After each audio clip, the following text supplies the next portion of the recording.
안녕하십니까. 자, 지난번에 소개해드린 그 연구자석의 원리, 그거 관련돼가지고,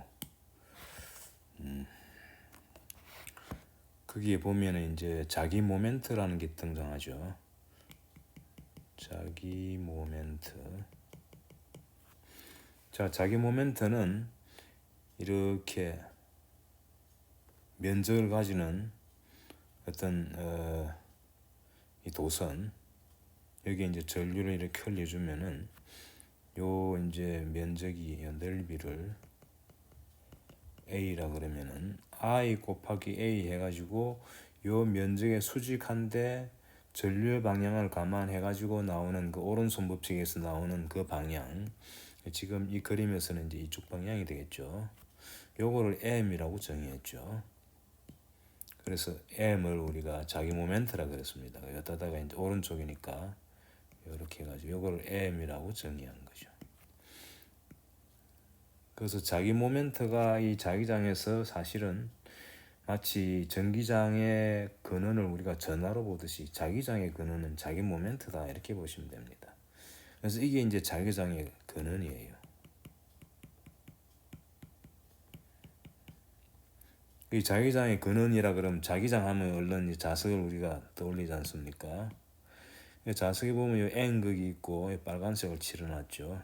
그다음 반대쪽은 S극인데, 그래서 N극에서 이제 자기장이 나가고 S극은 들어가죠. 이렇게 이제 이렇게 빙 돌게 돼 있죠. 이렇게 다 그리진 않겠습니다.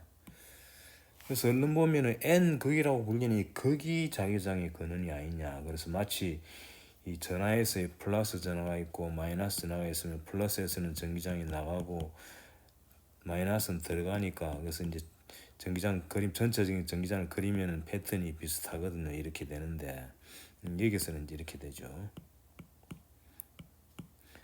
근데 이제 조금 요 가운데 부분 차이가 있습니다. 왜냐하면 이거는 요 전기장에 해당되는 여기 전기장의 근원은 홀극이라고 불리는, 말하면 이 모노폴 홀극, 우리말로 하면 홀극인데, 요 이제 전하라고 불리는 정기적인 모노폴, 일렉트릭 모노폴을 전하라 그러거든요. 정기적인 홀극이. 이 자기적인 홀극은 N극 또는 S극인데 이거는 존재하지가 않죠.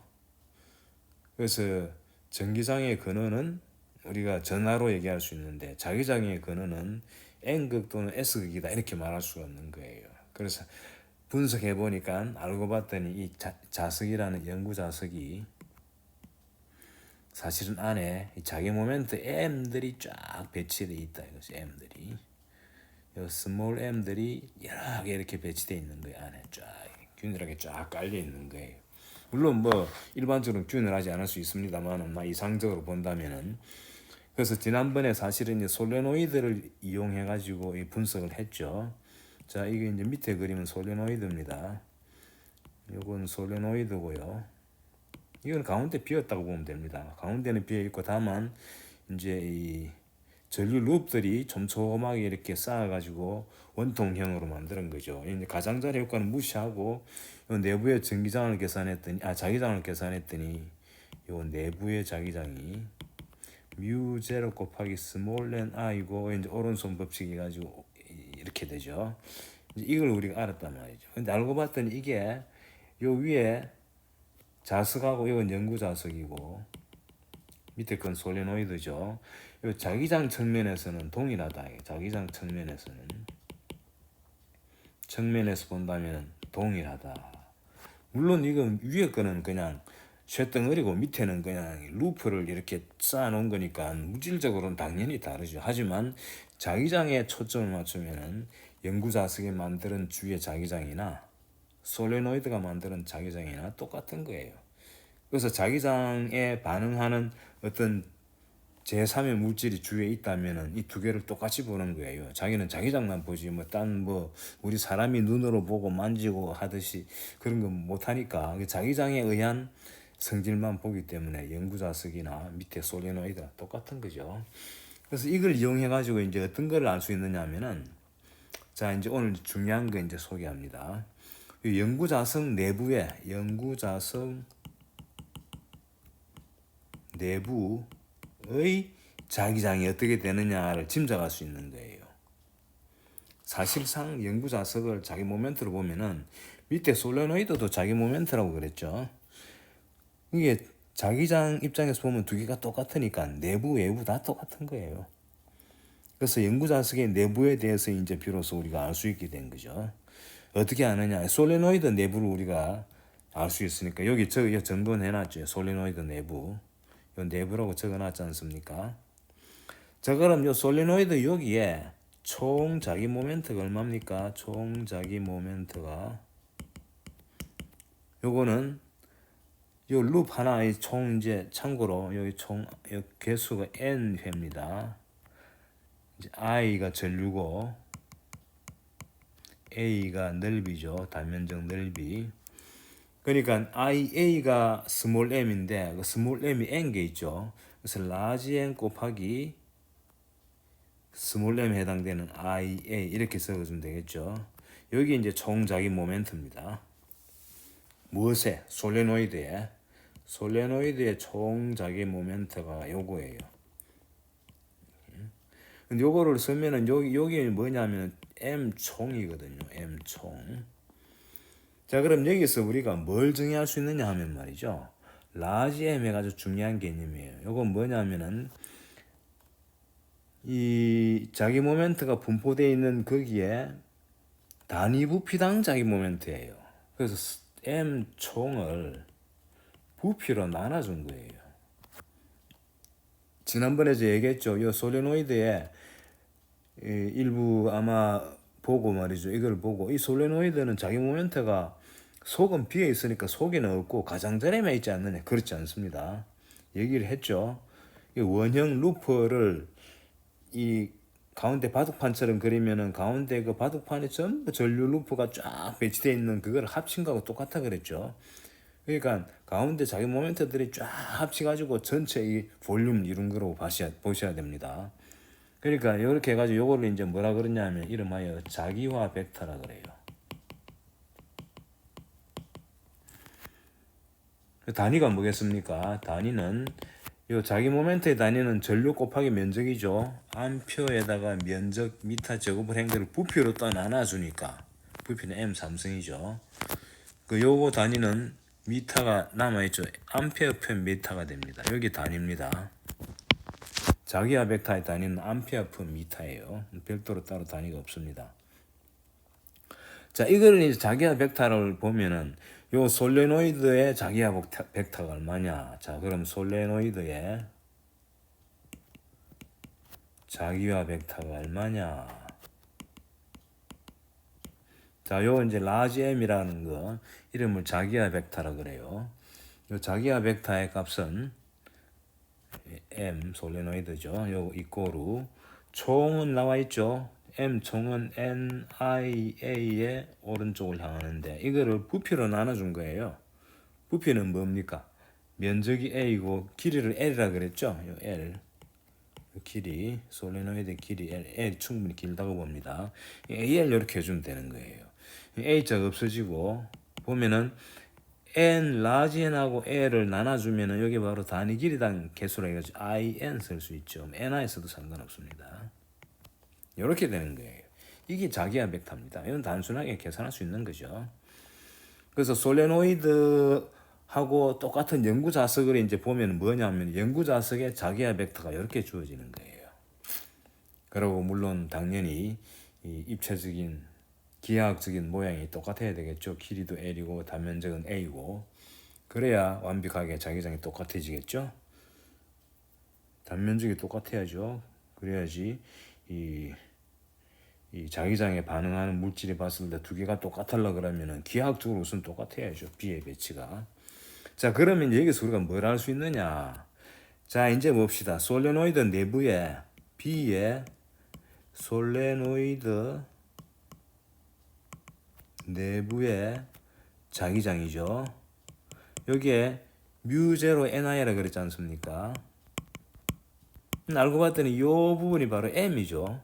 결과적으로 이거는 이렇게 쓸 수 있다는 거예요. 자, 여기서 우리가 이제 요 사실로부터 우리가 뭘 할 수 있느냐? 요 전류라든지 뭐 이렇게 이제 N 하는 거는 이 코일을 감았다는 거, 그다음 전류를 흘렸다는 요런 냄새가 물씬 나죠. 여기 이제 연구자석이라는 전자석이라는 냄새가 물씬 나는데 M으로 딱 써놓고 나니까 이 M은 자연적으로 발생할 수 있거든요. 지난번 얘기했죠. 연구자석이라는 거는 뭐라 그랬습니까? 자기 모멘트가 배터리 없는데도 불구하고 존재하는 거죠. 그래서 어떤 물질이 있는데, 예를 들어 이렇게 물질이 있는데 요 면적은 A이고 막 길이는 L이다. 근데 여기에 단위 라지 M이 말이죠. 라지 M이 단위 부피당, 그러니까 말하자면 자기야 벡터죠. 자기야 벡터가 주어진 거예요. 이거는 자연산이에요. 자연산이 되게 하는 거는 어떻게 하면 됩니까? 요 M은 스몰 m 총 자기 모멘트를 부피로 나눈 거죠. 그러니까 M이 요래 깔렸다는 얘기는 요거 뭘 얘기하느냐면 요거를 우리가 연구자석이라고 이제 봅시다. 요 연구자석의 총 자기 모멘트는 얼마냐? M 총은 바로 자기와 벡터 M에다가 부피 곱해주면 되죠. AL 이렇게 구하면 되는 거예요. 그러니까 여기는 전류가 필요 없습니다. 자연산이기 때문에. 자연산은 지난번 얘기했죠. 그 원자 구조가 보면 안에 핵이 있고 주위에 이제 전자가 돌기 때문에 사실은 원자 하나하나가 물론 이제 원자가 뭐냐 이 분자의 종류에 따라 이제 결합하는 모양에 따라 다 다릅니다만은 어쨌거나 막 분자로 본다면 분자 하나하나가 이 자기 모멘트를 가질 수 있는 거거든요.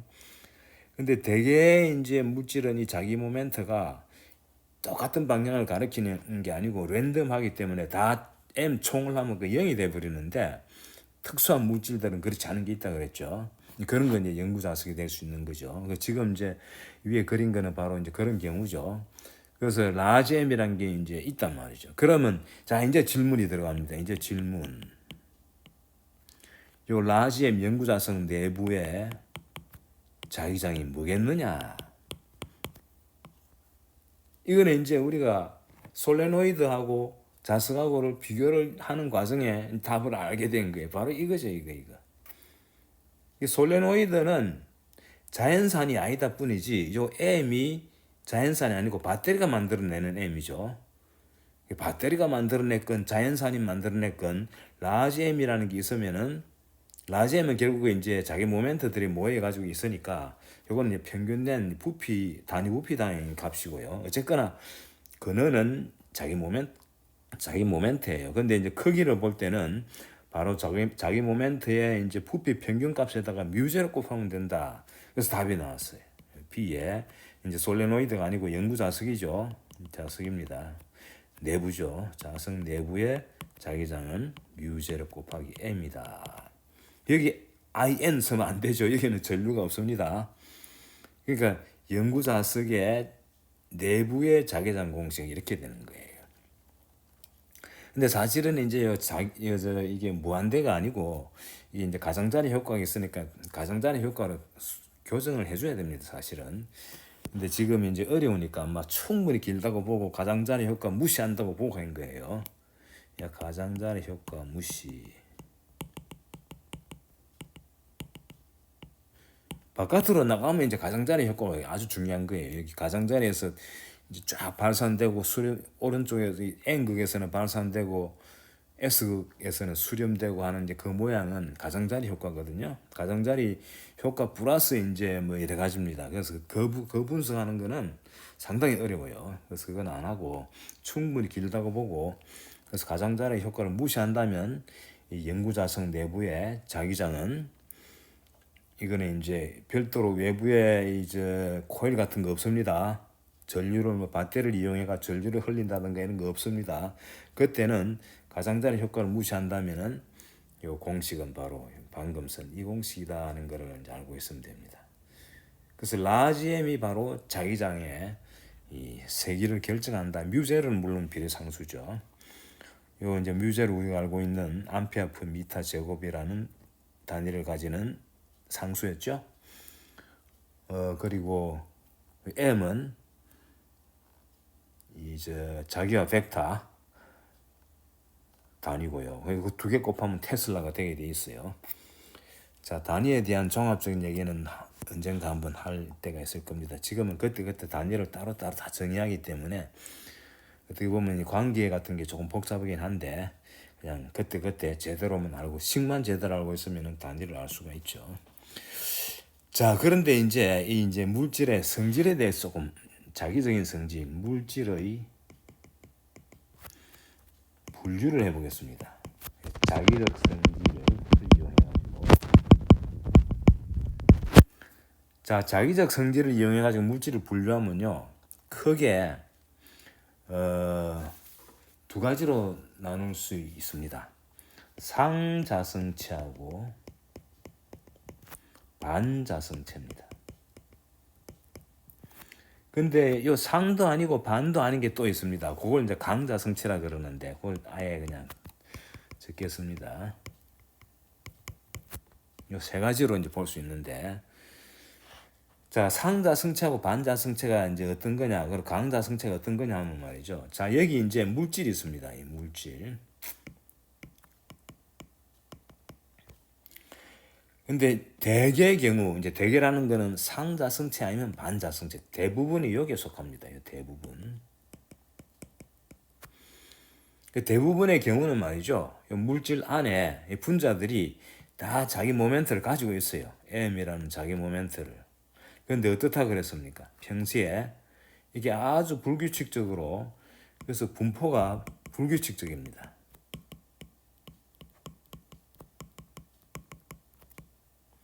그래서 M 총을 구해보면은 이게 거의 0이에요. M 총이. 불규칙적이라는 거는 북쪽을 향하는 거, 남쪽을 향하는 거, 동쪽, 서쪽, 앞쪽, 뒤쪽 해가지고 막 랜덤하게 섞여 있단 말이죠. 그게 한두 개가 아니죠. 엄청나게 많은 개수가 아주 불규칙적으로 있기 때문에 그럼 당연히 이러면은 라지 M은 뭐가 되겠습니까? 0이 되겠죠. 그래서 대부분의 우리 주위에 있는 물질의 자기 모멘트 또는 총 자기 모멘트 또는 자기와 벡터 값이 얼마냐? 여기 이름하여 자기와 벡터였죠. 오늘 배운 내용입니다. 자기와 벡터는 뭐냐? 자기 모멘트를 전부 합친 거를 부피로 나누는 거니까 일종의 평균 개념이거든요. 근데 이게 이제 0이란 말이죠, 대부분이. 그래서 상자성체, 반자성체 이거는 평상시에는 자기와 벡터가 0이에요. 강자성체에겐 조금 이따 갑시다. 근데 문제는 여기에 이제 외부에서 자기장을 그려주면 어떻게 되느냐. 자, 외부에서 자기장을 그려주면 어떻게 되느냐. 자, 외부에서 자기장을 그려줍니다. 가합니다. 가하면 어떻게 되느냐. 이제 B 필드를 그려주는 거죠. 근데 그려주면은 이 물질에 여기 M이 스몰 M들이 말이죠. 외부의 B 필드에 해가지고 반응합니다. M들이 반응합니다. 근데 그 반응하는 정도가 어떻게 되느냐면은 B 필드에 해가지고 요 M이 반응하는 방법은 두 가지가 있습니다. 하나는 M 값이 B 필드에 의해 가지고 이 토크를 받는 거예요. 기억납니까? 자기 모멘트를 이 B 필드 속에 집어넣으면은 토크를 받아 가지고 그거는 이제 이 지난번에 전류 루프에 이 자기장을 쏘았을 때 바로 모터 같은 거죠. 그러면 그게 이제 이 반응해가 회전이 생긴다 그랬지 않습니까? 그래서 평행해질라 그러죠. 그래서 M들이 반응해가지고 평행해질라 그럽니다. 그래서 예를 들어 B 필드를 이렇게 그려줬다는 거예요. 그래서 B 필드를 그려주면은 여기 자기와 벡터들이 랜덤하게 있다가 가급적이면 필드 쪽으로 움직이려 그러겠죠. 그래서 M들이 반응해가지고 이제 이 어떻게 되느냐 하면은 라지 M 평균값이 0이 아니에요. 그래서 라지 M이 이제 이게 0이 아니게 됩니다. 다시 말하면 반응해가지고 여기 방향성이 생기는 겁니다. 방향성이 생기게 되는 반응에 두 가지 반응이 있다 그랬죠. 두 가지 반응, 한 가지는 토크를 받는 거예요. 토크. 그래서 회전되는 게 있고, 두 번째는요, 아직 배우지는 않았는데 페르데이 법칙이라는 게 있습니다. 페르데이의 법칙. 요 페르데이 법칙은 묘하게 오히려 M이 반대 방향을 향하게 합니다. 반대 방향 쪽에 성분이 플러스입니다. 원래는 총 합이 0이었죠. 근데 토크를 받아가지고 회전하게 되면은 이제 같은 방향을 향하게 되니까, 그래서 이 B 필드하고 같은 방향의 라지 M, 즉 자기와 벡터가 생기는데 이때는 반대 방향이 생깁니다. 그래서 대충 이렇습니다. B 필드를 걸어줘가지고 토크가 위주로 생기는 그런 물질들은 M이 형성이 됩니다. 0이 아닌 게 형성되는데 이건 B의 같은 방향이 됩니다. 그런 거를 우리가 상자성체라 그럽니다. 그에 반해서 M이 형성되는 건 맞는데 반대 방향으로 형성되는 게 있다 이거죠. 요거는 반자성체라 그럽니다. 이 두 가지가 있어요. 그래서 M 값이 회전에 의해 가지고 B하고 같은 방향을 향하게 되느냐 또는 반대 방향을 향하게 되느냐에 따라 가지고 M이 물론 이제 부호가 말하자면 방향이 다른 거죠. 그래서 외부에 걸어준 B 필드에 가지고 이제 반응하는 게 이제 이 같은 방향이냐 반대 방향이냐에 따라 가지고 상자성체 또는 반자성체라 그럽니다. 자, 근데 이제 보면 알겠지만은 사실은 이제 물질에다가 B 필드를 걸어주면은 이때 B 외부라고 쓰긴 썼지만은 사실 막연하게 썼지만은 요 M이 생기게 되면 어떻게 됩니까? M이 또 스스로 B 필드를 만들죠. 아까 봤지 않습니까? M이 스스로 B 필드를 만들기 때문에 그래서 외부 효과를 나타낼 때는 B 대신에 H라는 걸 써줍니다. 그래서 이제 이렇게 정의합니다. 일반적인 거 한번 써보겠습니다. 조금 어렵기 때문에 헷갈릴 수 있는데, 자, 일반적으로 B 필드는요, 요거 뮤0 M이란 요거는 바로 뭐냐면은 이 물질이 가지고 있는 자기야 벡터가 만들어내는 자기장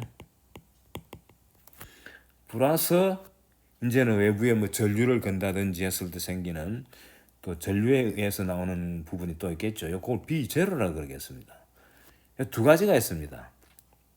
그래서 요 B0는 외부 영향이고요. 외부에 의한 자기장이고, 요거는 자기야 벡터 때문에 생기는 거 기억납니까? 아까 우리 연구 자성 내에서는 자기야 벡터 M이 자연산으로 존재하기 때문에 B 필드가 존재하고 그 크기가 요거라 그랬죠. 그거를 뺀 거를 B0. 그러니까 다시 말하면 B0는 뭡니까? B 중에서 자기 스스로 만든 자기 부분을 뺀 거죠. 이제 이런 역할을 하는 거예요. 그래서 이제 외부에 의한 자기장, 요 부분을 갖다가 이제 사실은 여기 외부 자기장에 써주는 거예요. 그래서 요 B0 요거는 외부에 의한 거죠. 그래서 요거를 갖다가 뮤제를 빼가지고 H로 정의합니다. 그래서 H의 정의는 어떻게 되느냐 하면은 요 전체를 뮤제로로 나눠준 거죠. 1 over 뮤제로 B에 그 주어진 점에서의 자기장, 이 전체 자기장이에요. 그걸 뮤제로 나눈 데다가 빼기 자기야 벡터를 빼주면 됩니다. 요게 바로 이제 H의 정의고요. 요 H는 이름하여 자기색이라 그럽니다. H는 자기색이, H 이름이 자기색이. 그 영어로는 magnetic intensity라 그럽니다. magnetic intensity가 색이란 뜻이죠. 참고로 H의 단위는 M의 단위하고 똑같습니다. M의 단위와 동일. 자기야 벡터하고 자기야 벡터는 뭡니까? 자기 모멘트를 갖다가 부피로 나눈 거지 않습니까? 그 자기 모멘트가 전류 곱하기 면적이니까 암페어 미터 제곱을 부피 미터 삼성으로 나누니까 암페어 퍼 미터죠. 그래서 암페어 퍼 미터에 해당되는 단위를 가진다는 걸 알 수 있고요. 그래서 요 자기 세기를 뭐로 이해하시면 되느냐면은 여기에 이제 이 어떤 물질 내부의 그 부분에 자기와 벡터 때문에 만들어지는 자기장을 제외한 나머지 부분에, 그러니까 외부의 요인에 의해서 생기는 자기장이다라고 보시면 됩니다. 그래서 이제 요 아까 이게 막연하게 외부에서 B 필드라고 썼는데요, B 외부 대신에 H를 써줍니다. 그래서 이제는 요 물질에다가 이제 각 부분에 H가 이제 있겠죠. 이렇게 H가 주어지면 이것 때문에 H에 의해서 M이 형성된단 말이죠. 그래서 H에서 M이 형성되면은 이제 요때 형성되는 M은 H에 비례하게 되어 있으면 이게 이제 아주 조금 생기기 때문에 비례상수를 카이 M으로 써줍니다. 자, 요 카이 M은 순수수죠. 왜냐하면은 라지 M도 자기의 벡터 단위고 H가 자기 색인데 이것도 단위가 M하고 라지 M하고 똑같아 그랬죠. 그러니까 단위가 똑같은 두 개를 연결하는 상수이기 때문에 이건 퓨어 넘버입니다. 순수입니다. 그래서 요거를 자기 감수율이라 그럽니다. 여기 이제 물질마다 다 다른 거예요. 여기 이제 물질의 성질을 나타내는 고유 상수에 해당되는 거죠. 카이엠이. 그러니까 외부에서 자기장을 걸어주는데 그 이제 자기장에 조심스럽게 자기 스스로 만들어낸 부분을 뺐죠. 그래서 아주 조심스럽게 이제 정리한 거죠. 그것도 그냥 비제로를 안 쓰고 뮤제로 또 빼줬습니다. 그럼 이제 요 그렇게 하면 좋은 게 자기 감수율이 순수가 돼버리죠. M하고 H가 같은 그 단위가 되기 때문에. 그래서 사실은 카이엠 값이 일반적으로 아주 작습니다. 아주 작은데 이제 아까 얘기했듯이 외부에서 걸어준 H의 방향하고 M이 일치가 될 때 이거는 상자성체가 되고 그때는 방향이 똑같으니까 카이엠이 플러스가 되겠죠. 그 대신에 이제 반대되는 경우도 있다 그랬죠. 반대 방향 될 때는 마이너스가 되죠. 그래서 요 카이 M 여기 이제 자기 감수율 요게 양수일 때를 우리는 그 물질을 갖다가 상자성체, 반대로 카이 M이 네거티브다 그러면 이거는 반자성체라 그럽니다. 자, 근데 조심해서 볼 거는 H가 0이면은 라지 M도 0이죠. 그래서 이건 이제 연구자석하고는 전혀 다른 거죠. 연구자석은 외부에서 자기장 안 걸어줬는데도 불구하고 라지엠이 있는 거죠. 그 연구자석은 상자성체도 아니고 반자성체도 아니죠. 그건 아주 특수한 강자성체에 속하는 거예요. 그 강자성체에 대해서는 좀 이따가 설명을 드리고요. 우선에 일반적으로는 대부분의 물질은 상자성체 아니면 반자성체다. 상자성체는 이 외부에서 자기장을 걸어주면은 이 M이 만들어져요. 만들어지는데 아주 조금 만들어지는데 그 값이 그 방향이 외부 걸어준 H의 방향하고 H하고 B0 방향은 동일하죠. 뮤제로의 상수를 이제 떼고 안 떼고 관계니까 B0하고 뮤제로 H는 방향이 똑같습니다. 그래서 M하고 생기는 M하고 H가 방향이 반대면은 반자성체, 같은 방향이면 상자성체라 그런다는 걸 알 수 있고요. 자, 그러면 이제 이때 이제 B는 뭐가 되느냐? 이제 B는 방금 했듯이 B0 요거는 외부에 의한 거고 더하기 뮤제로 M은 요거는 스스로 만들어낸 이제 M이죠. 물질이 스스로 만들어낸 M이란 말이죠. 근데 여기에 사실은 외부 영향을 받은 거죠. 그래서 이제 제대로 써주면 요 B0는 아까 뮤제로 H로 썼죠. B0는 뮤제로 H로 쓰고 M은 요 식이죠. 요 식. 요 동그라미 친 요 물질 반응식이죠. 여기 M이 바로 카이 M H죠. 그래서 카이 M 감수율, 자기 감수율하고 H입니다. 두 개 합쳐주면은 뮤 제로의 1 더하기 카이 M의 H가 되는 거죠. 자, 참고로 진공 있죠. 진공의 카이 M은 뭐였습니까? 진공에다가 외부에서 자기장을 걸어줬어요. 그럼 진공이 이게 막 반응해가지고 자기 모멘트가 생깁니까? 안 생기죠. 반대 방향, 정방향, 역방향 다 안 생깁니다. 그러니까 이게 진공의 카이엠은 0이에요. 자, 이 뮤제로 이름이 뭐였습니까? 뮤제로 이름이 진공의 투자율이었죠. 그냥 뮤제로는 사실은 4파이 곱하기 KM이죠. 이게 4파이 곱하기 KM인데 비례상수인데 비호사번호 법칙에 등장하는 비례상수인데 요 KM을 갖다가 4파이분의 뮤제로 쓰면서 뮤제로의 이름을 진공의 투자율이라 그랬는데 이제 그 이유를 아시겠죠. 그래서 일반적으로 요 뮤는 물질의 투자율입니다. 물질의 이게 자기장이 안에 이제 뚫고 들어가는 유리다 뭐 이런 뜻으로 해석하면 되는데 뮤가 어떻게 정의되느냐면 뮤 제로에다가 물질의 이 자기 감수율 1 더하기 자기 감수율을 뮤 제로에다 곱해준 거예요. 여기에 뮤예요. 그 뮤로 정의하면은 B는 어떻게 정의하면 뮤 곱하기 H가 되는 거죠. 여기 이제 물질의 성질에 들어가 있죠. 물질의 성질. 물질 성질이 이제 상수 투자율이라고 불리는 요 상수에 들어가 있단 말이죠. 자, 그럼 이제 알 수 있죠. 뮤 값이 뮤 제로보다 크겠습니까? 작겠습니까? 요거는 카엠이 양수냐 음수냐죠. 양수일 때는 크죠. 여기 이제 상자성체일 때는 투자율이 진공의 투자율보다 진공일 때는 요 카엠이 0이니까 뮤가 뮤 제로가 되죠. 그래서 진공의 이 투자율이라고 이름 지은 이유를 이제 아시겠죠? 자, 이거는 반자성체다. 아시겠죠? 그래서 뮤 값이 뮤 제로보다 클 수도 있고 작을 수도 있습니다. 일반적으로 보면은 요게 이제 관계식이에요. 그래서 H가 외부에서 걸어준 필드로 생각하면 되고요. 근데 그때 반응하는 B 값이 뮤 제로 곱한 거하고 똑같으면은 뭐 진공하고 똑같은 패턴이고, 그거보다 조금 더 크면은 이거는 상자성체고, 조금 더 작으면은 반자성체다. 그렇게 알고 있으면 됩니다. 자, 그러면은 강자성체는 뭐냐? 자, 요거는 다음 시간에 하겠습니다. 강자성체에 대해서는 어떤 거냐? 연구자석이 여기에 해당됩니다. 자, 그럼 오늘 수업은 여기까지 하겠습니다. 수고하셨습니다.